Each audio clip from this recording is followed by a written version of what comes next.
Okay, so what I did was I compiled a list here of bad and good of traits, and I want to just go through them with you, because you'll realize that really a lot of times it's just kind of turning things around a little bit to get from a bad owner's rep to a good owner's rep. So on the bad side is an owner's rep that manages the project.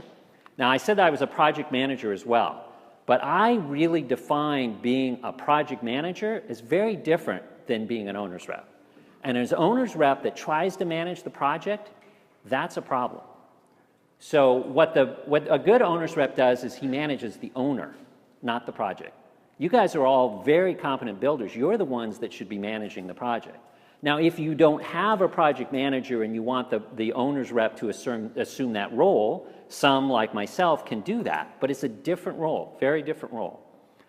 Next is when the project manager is combative, right? And that's just a tough thing to deal with. What you really want is you want a project manager that's collaborative, right? Someone that's going to be able to pull all of the different groups of people together. Another quality that is not good in a project manager is an intermediary, like with someone mentioned here about how they stood between the owner and the builder. That should not happen. The owner's rep, a good owner's rep, is not an intermediary, they're a facilitator. So they should facilitate those interactions between the owner, the builder, and the rest of the parties. Bad project managers will actually even incite the owner, like this story about the $5 change orders. It's almost like they're trying to justify their existence. And they feel like by kind of getting the owner excited or anxious about things, they feel like that's going to guarantee their position throughout the job. Instead, what the good owner's rep should do is what we just talked about, educate the owner. Be able to have enough knowledge about construction and about the situation in order to educate the owner about the project. The bad owner's rep is product focused, right? He's focused on schedules and budgets and the house at the end. And that's really not his role. Again, that's really the builder's role. The owner's rep should be process focused, right? He's focused on the entire process of what it's going to take to build the home.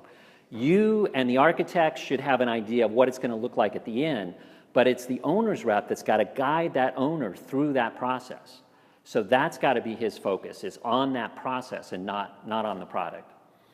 Again, kind of similar to inciting the owner. If the owner's rep is a builder's adversary, if he sees himself as like the traffic cop and he's trying to catch you guys doing something wrong, that's not going to work. What really the owner's rep should be is the builder's ally. And there's, depending on who you're working with, you can actually kind of help to engender that situation. Try to turn that owner's rep from being your adversary to your ally. And we'll talk a little bit more about how to do that. And then, of course, probably the worst thing that an owner's rep can do is to try and be the owner's attorney.